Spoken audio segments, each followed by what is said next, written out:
Der Komodo-Nationalpark. Unberührte Natur, Landschaften, die einen dem Atem rauben, eine lebendige Unterwasserwelt und die letzten lebenden Drachen auf dieser Erde. So wird der Nationalpark zumindest gerne verkauft. Aber bei unserer Recherche sind wir auf einige negative Aspekte gestoßen. Massentourismus, vermüllte Inseln und Komodowarane, die betäubt werden, nur damit Touristen mit ihnen posen können. Was ist da dran? Ist der Komodo-Nationalpark ein absolutes Highlight, das du auf keinen Fall verpassen darfst, oder eine Abzocke zum Leidwesen von Natur und Tieren? Wir sind vor Ort, um uns ein eigenes Bild zu machen, und nach dem Video kannst du entscheiden, ob ein Besuch des Komodo-Nationalparks das Richtige für dich ist.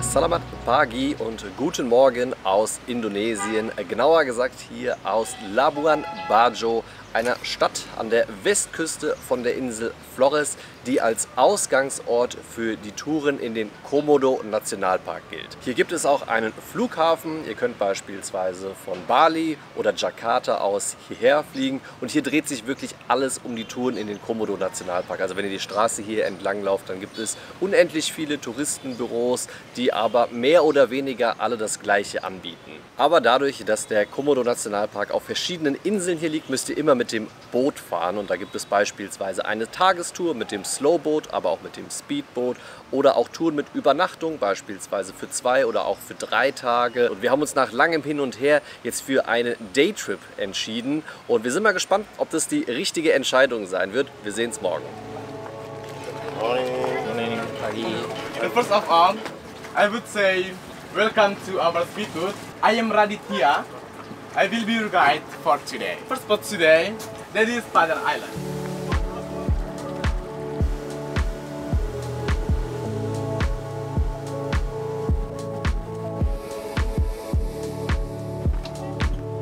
Herzlich willkommen zum ersten von 6 Stops heute. Wir sind jetzt ungefähr so eine Stunde mit dem Speedboot zu Padar Island gefahren. Das wahrscheinlich bekannteste Motiv hier aus dem Komodo-Nationalpark. Aber das müssen wir uns erstmal erarbeiten. Jetzt geht es erstmal hoch auf den Viewpoint.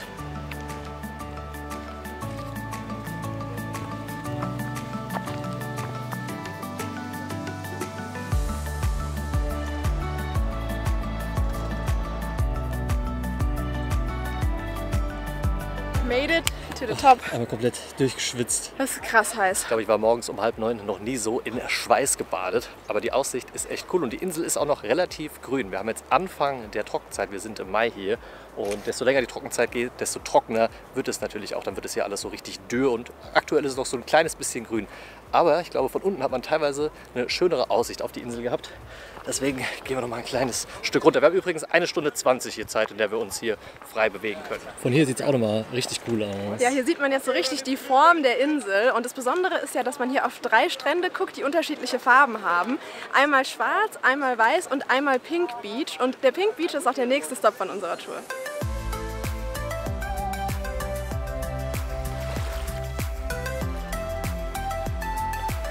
Wir sind jetzt am Pink Beach, und der heißt nicht umsonst Pink Beach, sondern der heißt so, weil er pink ist. Und zwar liegt das an den Korallen, die hier sind. Die färben so ein bisschen auf den Sand ab, und da, wo das Wasser auf den Sand trifft, sieht man überall so ein bisschen kleine pinke Pigmente im Sand, und das sieht richtig cool aus. Aber auch sonst die ganze Kulisse hier mit dem Strand, die grünen Berge drumherum.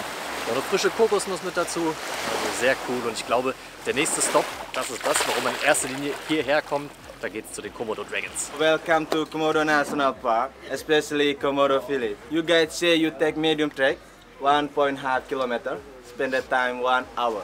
Während wir hier durchs Komodo Village laufen, kann ich euch ein paar Sachen über die Komodo Dragons erzählen, die wir hoffentlich gleich sehen, weil es sind ganz besondere Reptilien. Es sind die größten Echsen der Welt, werden bis zu 3 Meter lang und 70 Kilo schwer, und sie sind giftig.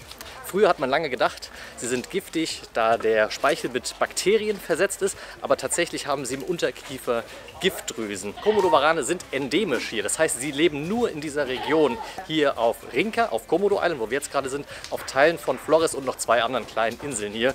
Aber der Bestand ist in den letzten Jahren gesunken, besonders auf Flores. Sonst ist er aber geschützt hier durch den Komodo-Nationalpark. Und wenn die Komodowarane klein und süß sind, dann leben sie auf Bäumen und fressen Insekten. Und wenn sie groß werden, fressen sie Ziegen, Schweine und damit natürlich Tiere, die deutlich größer sind als sie selbst. Und mal schauen, ob wir einen sehen. Also ich bin mal gespannt, und wie das ganze Erlebnis hier so auf Komodo Island wird.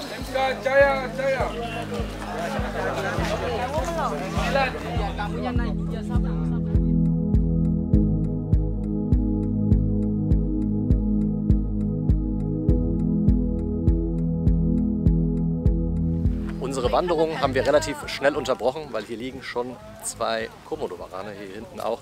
Und jetzt beginnt erstmal das große Fotoshooting. Jede Gruppe stellt sich an, jeder darf dann da mal posieren und dann wird ein Bild gemacht. Ein paar Leute aus unserer Gruppe und auch wir haben gesagt, da wollen wir jetzt nicht dran teilnehmen. Und mal gucken, vielleicht machen wir noch wirklich eine Wanderung und sehen vielleicht auch noch ein paar Komodo-Warane in der freieren Natur zumindest.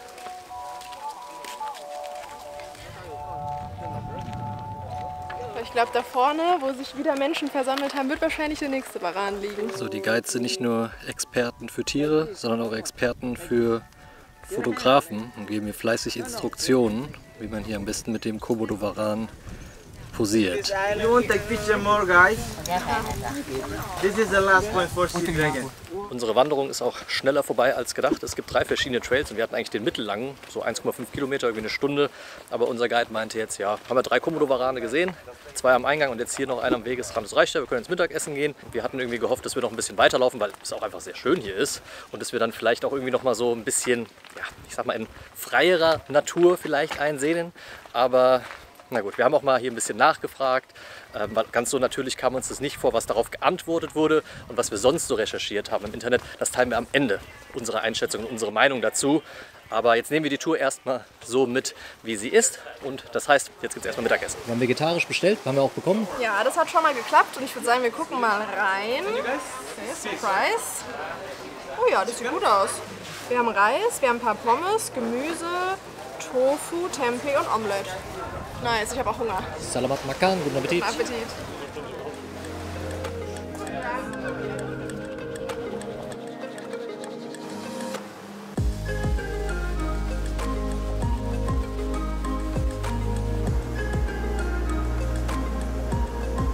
Wir sind jetzt bei Taka Makassar. Das ist hier die Sandbank, die man so ein bisschen um die Ecke sieht. Und das Wasser hier ist so klar. Hier soll man auch gut schnorcheln können. Okay, es ist kalt. Mist. Auf rein da hier.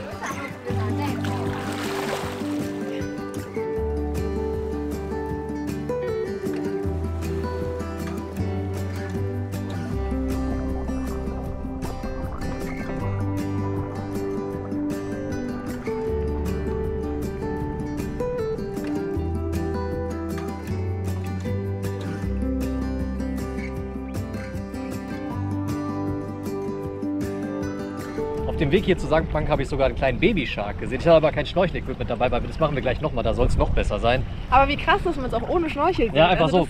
Das zeigt ja, wie klar das Wasser ist. Es ist unglaublich schön. Es gibt nur eine Person, die ihn nicht gesehen hat.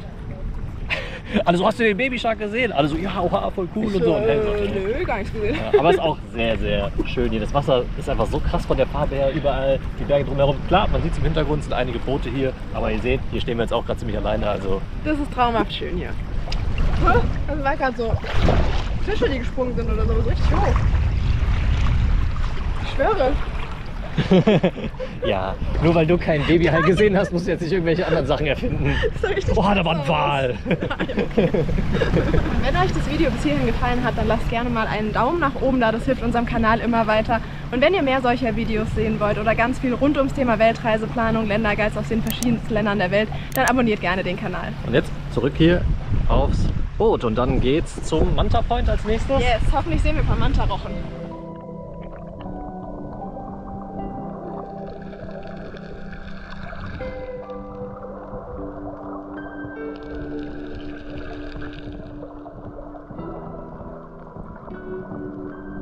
Wir haben schon mehrere Manta-Rochen gesehen, aber wie ihr seht, die Strömung hier ist wirklich sehr stark. Aber wir haben ja Flossen, von daher geht es eigentlich, aber es ist krass. Aber es ist ein bisschen wild, muss ich sagen, hier. Wir haben es zurück aufs Boot geschafft, aber es war heftig, ey. Ich muss sagen, es war gerade für mich keine schöne Erfahrung. Das war meine eigene Schuld. Er hat gesagt, wenn man Angst hat, soll man nicht reingehen. Und ich hatte keine Schwimmweste und die Wellen waren richtig hoch.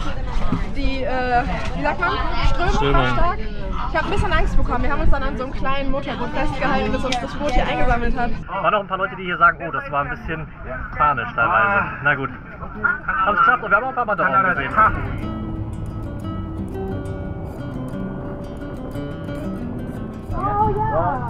Wir sind jetzt beim 6. und letzten Stop und man kann hier Schildkröten sehen. Wir haben gerade schon eine gesehen hier vom Boot aus. Schon eine da hinten. Cool.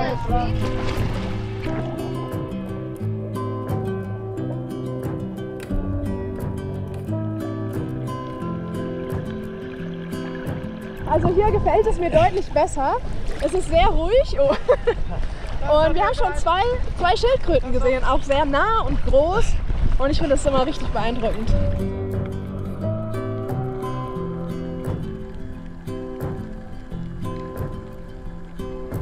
Das war es jetzt aber auch. Unser Guide holt uns zurück aufs Boot. Das war der letzte Stopp. Jetzt geht's zurück, nochmal eine Stunde nach Labuan Bajo. Dann haben wir uns, glaube ich, einen Bintang verdient. Das erste hier in Indonesien. Und dann ziehen wir nochmal ein Fazit von dieser Tour, die jetzt sehr schön geendet hat, aber nicht nur positiv war. So viel kann ich, glaube ich, schon mal vorwegnehmen. So, cheers! Cheers! So, ihr hört die Moscheen im Hintergrund. Indonesien ist ein muslimisches Land und je nach Region ist der Umgang mit Alkohol auch ein bisschen strenger. Aber hier auf Flores leben auch viele Christen, gerade in Labuan Bajo bei den vielen Touristen. Ist es auch okay, wenn man hier mal ein Bierchen trinkt. Wir haben uns an die Seite am Hafen gesetzt. Würden wir sonst jetzt hier nicht so in der Öffentlichkeit machen. Aber wir haben es uns ja auch ein bisschen verdient, oder? Ja. Also, cheers. Cheers. So, wir haben uns ein paar Notizen auf dem Handy gemacht, also wundert euch nicht, wenn wir ein paar Mal nach unten schauen, aber wir haben hier viele Punkte, die wir jetzt noch besprechen wollen. Wir versuchen uns trotzdem kurz zu halten. Also erstmal, wir haben ja auch auf Instagram schon ein bisschen berichtet, dass wir die Tour machen und da haben halt auch schon ganz viele Leute geschrieben und da scheiden sich wirklich die Geister. Also für einen war es der schönste Tag ever oder die 2 schönsten Tage ever, für andere war es richtig, richtig schlimm gewesen und ich kann beides verstehen. Ich habe mir gerade mal schon mal ein paar Bilder angeschaut und habe die Bilder gesehen und denke mir, wie krass ist das eigentlich? So krasse Landschaften, pinke Strände, auch noch Mantarochen, Schildkröten und Komodo-Waran, wo du denkst, das erlebst du an einem Tag, wie heftig ist das denn? Ja. Dann aber die Kehrseite der Medaille, vielleicht Leute, die sagen, boah, der Umgang mit den Tieren, kommen wir gleich zu, oder auch der Tourismus, der hier schon sehr stark gewachsen ist über die letzten Jahre, das sind Sachen, die haben mich so sehr gestört, dass ich das überhaupt nicht genießen konnte. Jetzt aber erstmal zu unserer Tour. Wir haben bei Christian Explore Tour gebucht und haben ganz bewusst ein Speedboot, ein kleineres genommen mit bis zu 14 Personen. Was haben wir bekommen? Ein Speedboot, auf dem 20 Leute waren. Wir haben uns dann heute Morgen direkt beschwert und wir haben dann auch eine kleine Erstattung zurückbekommen, aber das ist natürlich nicht das, was man haben wollte. Also wir haben halt schon sehr betont, auch dass es so sein soll. Ja, das ist halt, es gibt halt super viele Anbieter hier, ne? Und im Endeffekt, ne, die vermitteln in erster Linie nur, ein paar haben auch ihre eigenen Boote, aber die meisten vermitteln die, auf die ihr so auf den Straßen findet und die wollen das natürlich möglichst, wie sagt man, ökonomisch machen, ne? Von daher versucht es sicherzustellen, haben wir auch versucht, hat nicht geklappt, aber wenn ihr ein kleineres Boot haben wollt, dann sagt das auf jeden Fall, weil ich muss sagen, unser Boot war schon echt vollgequetscht. Wenn man dann rausgegangen ist zum Schnorcheln und so, alle Leute raus, alle Leute rein, das hat immer ganz schön lang gedauert. Aber wie du schon gesagt hast, es gibt super viele Anbieter hier und wir hatten auch mal auf Instagram nach Empfehlungen gefragt und eine Sache, die öfter empfohlen wurde, war Family. Family Labuan Bajo hieß die, glaube ich. Und natürlich Captain Komodo, die sind sehr bekannt geworden. What's Next hat mit denen eine Tour gemacht. Und da haben uns auch ganz viele Leute geschrieben, dass sie es auch mit Captain Komodo gemacht haben und alle waren sehr zufrieden. Also es ist scheinbar ein sehr guter Anbieter. Der bietet aber, soweit ich weiß, nur 3-Tagestouren an. Es gibt nämlich neben der Tagestour und der 2-Tagestour auch viele 3-Tagestouren. Und die haben auch feste Abfahrtszeiten und sind auch Wochen, Monate lang vorher ausgebucht. Ich habe mal auf der Website geschaut, ich glaube bis August war da alles voll gewesen. Also wenn ihr da was buchen wollt, müsst ihr das vorher machen. Aber sonst könnt ihr hier das eigentlich relativ kurzfristig auch immer machen. Wir haben auch noch ganz viele andere Tipps von euch bekommen, aber ehrlicherweise war das fast alles außerhalb unseres Budgets. Also wenn ihr mit ein bisschen höherem Budget hierher kommt, dann habt ihr eine größere Auswahl.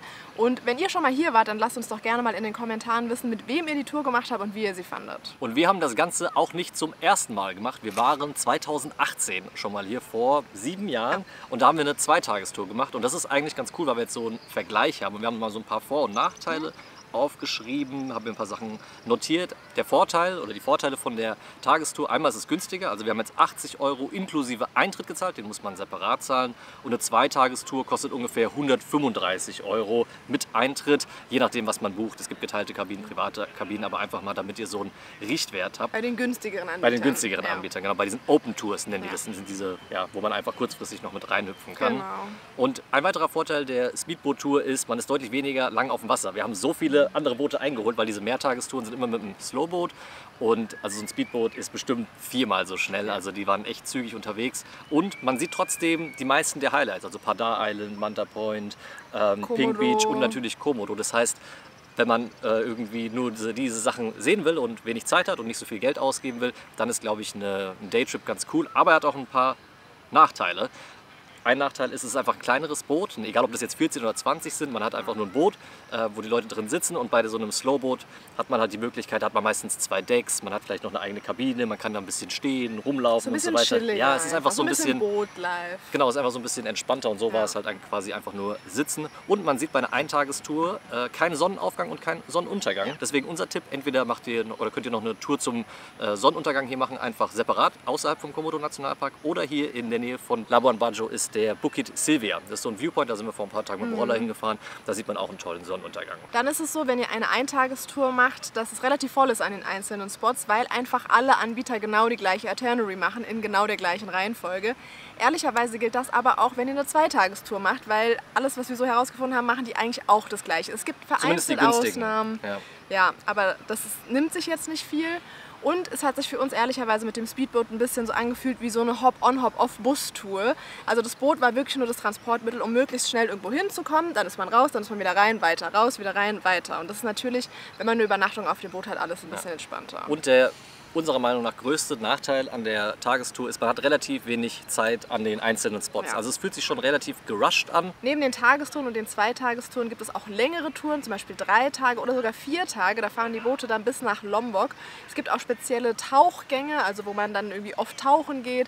Es gibt wirklich sehr, sehr viel und sehr, sehr großes Angebot. Und all das findet ihr auch nochmal auf unserem Blogpost, genauso wie hier Restauranttipps, Unterkünfte, die wir euch verlinkt haben, nochmal Preise. Also alles zum Nachlesen findet ihr auf www.betterbeyond.de. Dann kommen wir jetzt so ein bisschen zu den Aspekten, die wir auch sehr kritisch sehen, was in erster Linie den Umgang mit den Tieren angeht. Es wirkt so ein bisschen komisch, ne? Du kommst da auf die Insel, dann läufst du durch 1000 Souvenirstände und dann liegen dahinter direkt 2 Komodo-Warane, mit denen alle ihre Fotos machen, und dann läufst du 10 Minuten weiter, obwohl du eigentlich eine Stunde laufen sollst. Da liegt dann der nächste, wo Leute wieder Fotos machen, und irgendwie hat sich das einfach angefühlt wie ein Zoo. Und es ist ein Nationalpark eigentlich, aber es war irgendwie keine Wildlife-Experience. Es war schon irgendwie ein bisschen schade, und es hält sich auch immer so ein bisschen das Gerücht, dass diese Komodo-Warane, die da nur so rumliegen, sediert sind, ne? Also betäubt sind. Ich habe mal ein bisschen recherchiert, ich habe dazu keine Beweise gefunden, also man kann es nicht so richtig nachweisen. Ich habe auch unsere Guides mal gefragt, warum die sich denn nicht bewegen, und auch mal recherchiert, was so der Grund ist. Da heißt es immer, ja, die sind zwar tagaktiv, aber die haben gerade gegessen, die verdauen, dann bewegen die sich nicht und so weiter. Die essen nur einmal im Monat und so, keine Ahnung. Also auch alle Infos, die ihr zu den Komodo-Waranen, die ich euch gegeben habe, habe ich vorher bei Wikipedia gelesen. Die Guides haben auch ein paar Fragen beantwortet, aber eigentlich wollten sie eher gute Fotos machen und dann irgendwelche lustigen Geschichten erzählen, wie dass die Komodo-Warane auch gerne Menschen fressen. Irgendwie, keine Ahnung, es hat sich irgendwie falsch angefühlt. Ja, und es ist auch einfach komisch, sich dann so anzustellen, um dann ein Foto mit den Komodo-Waranen zu machen und irgendwie so zu posieren und witzige Fotos daraus zu machen. Jurassic Park live, so dieses Narrativ wird halt irgendwie so ein bisschen ausgeschlachtet. Also mir wäre es lieber, ich hätte eine 1,5 Stunden Wanderung gemacht und hätte vielleicht keinen Komodo-Varan gesehen, aber dafür die Chance gehabt, einen so in richtig freier Natur zu sehen, der irgendwie, keine Ahnung, durch die Gegend läuft oder, keine Ahnung, meinetwegen auch nur irgendwo in einem Busch liegt und so weiter, und wo dann der Guide ein paar mehr Infos dazu gibt und so. Also es war irgendwie mehr so eine Zoo-Experience, als dass es so eine Wildlife-Experience war. Ich muss aber auch dazu sagen, bei unserer Gruppe war es so, dass viele diese Fotos nicht machen wollten. Und die Guides das auch gemerkt haben und haben dann auch nochmal nachgefragt. Und ich glaube, dass man halt da auch immer als Konsument was bewegen kann. Also wenn die jetzt merken, okay, viele Touristen wollen das gar nicht, vielleicht bieten sie es dann auch irgendwann nicht mehr an. Also vielleicht kann man so eine Entwicklung irgendwie anstoßen, dass da halt nicht, keine Ahnung, direkt 50 Meter nach dem Souvenirshop ein Komodo-Varan liegt, damit jeder sein Foto bekommt. Ja, weil die machen erstmal das, was die Touristen wollen. Und die meisten Touristen wollen halt einfach ein cooles Bild mit dem Komodo-Varan haben. Aber vielleicht findet dahingehend irgendwie mal ein Umdenken statt. Wir hatten gehofft, dass es in den letzten 7 Jahren passiert ist. Aber es ist absolut Gegenteil war der Fall. Und eine Sache, die uns auch Leute geschrieben haben, gerade wenn man die Tour nach Lombok macht, 4 Tage, 3 Nächte, dass dann auch Sachen angeboten werden mit Walhaien. Und die haben auch alle gesagt, das war überhaupt nicht schön. Wie bei den meisten Touren mit Walhaien, ehrlicherweise werden die halt angefüttert. Also da sind wir auch der Meinung, dass man das nicht unterstützen sollte. Es gibt in Indonesien mehrere Stellen, wo man das machen kann. Wir haben es bisher noch nicht gemacht, weil wir halt noch keinen Ort gefunden haben, wo wir das halt richtig irgendwie mit gutem Gewissen machen konnten. So, jetzt muss ich mal ISO hier hochdrehen. Es wird richtig schnell dunkel hier. Genau, dann haben wir noch den Punkt Touristenmassen. Da waren wir jetzt auch selber super gespannt, wie voll es denn wird. Ich habe es vorhin schon kurz gesagt, die ganzen Anbieter fahren eigentlich die gleiche Itinerary. Und Ich muss sagen, es war fast besser, als wir es erwartet hatten oder befürchtet hatten. Natürlich ist es voll. Man muss jetzt schon mit einer realistischen Erwartungshaltung herkommen. Man hat diese Spots auf gar keinen Fall für sich selbst. Gerade bei Padar Island ist natürlich schon viel los. Aber bei den meisten anderen Sachen fand ich, ging es sogar. Also zum Beispiel bei dem Spot ganz am Ende, wo mit den Schildkrötenschnorcheln waren, da waren fast keine anderen Boote. Aber es ist halt vor allem bei diesen Open Tours so, ne? Weil die wirklich alle, egal ob es Tagestour oder Zweitagestour, alle die gleiche Itinerary machen. Aber uns haben auch viele Leute geschrieben, hey, wir hatten einen Anbieter, der hat das ein bisschen antizyklisch gemacht oder man macht halt eine private Tour und so weiter. Dann kann man das auch so ein bisschen ohne Touristenmassen erleben, aber da muss man halt einfach ein bisschen dafür bezahlen. Ja, voll. Und wir müssen auch dazu sagen, wir sind jetzt im Mai hier, das heißt, es ist gerade Anfang der Hauptsaison. Es kann natürlich sein, dass es hier im Hochsommer auch nochmal voller wird. Und viele Touristen kommen auch nur für einen sehr kurzen Zeitraum hierher, also fliegen beispielsweise von Bali hierher, während wenn sie eine Bali-Reise machen, kommen wir nach Labuan Bajo, machen eine 1- oder 2-Tagestour, fliegen wieder zurück. Und das ist ein Fehler, würde ich jetzt mal sagen, weil Flores ist eine richtig, richtig coole Insel, die wir in den nächsten Wochen auch noch erkunden werden. Wir leihen uns hier einen Roller oder Motorrad und fahren dann einmal vom Westen nach Osten. Und ich glaube, das wird richtig cool, weil ich glaube, 90% der Leute machen halt nur Labuan Bajo und sehen nichts vom Rest, nicht den Rest von Flores. Aber wir sind ja schließlich Better Beyond. Das heißt, wir müssen uns auch noch mehr von der Insel angucken. Da bin ich mir sicher, dass das ziemlich cool wird. Wir werden unserem Namen gerecht und ich glaube, direkt nächste Woche kommt das erste Video dann wahrscheinlich auch, oder? Ich denke auch, von unserem Roadtrip hier über die Insel. Da weiß ich noch gar nicht, was auf uns zukommt. Das wird das komplette Gegenteil von vielen Touristen, sondern eher gar keine Touristen. Von daher bleibt dran, liked das Video, abonniert den Kanal, wenn ihr mehr aus Indonesien sehen wollt. Und ich glaube, jetzt müssen wir auch Feierabend machen, weil es ist jetzt richtig dunkel hier geworden. Wir gehen Abendessen und sehen uns dann nächste Woche wieder. Macht's gut, bis dann. Ciao, ciao. Dann, ciao. Made it. Made it to the top, sag ich. Komm, müssen wir nach rechts? Machst du gerade Fotos? Nein, ich mache ein Video. Oh, ist so heiß. Ja, sorry, was? Die Insel ist auch noch relativ grün, weil dadurch, dass wir am Anfang der Regenzeit... Na, scheiße. Willst du was sagen oder nicht? Ich dachte,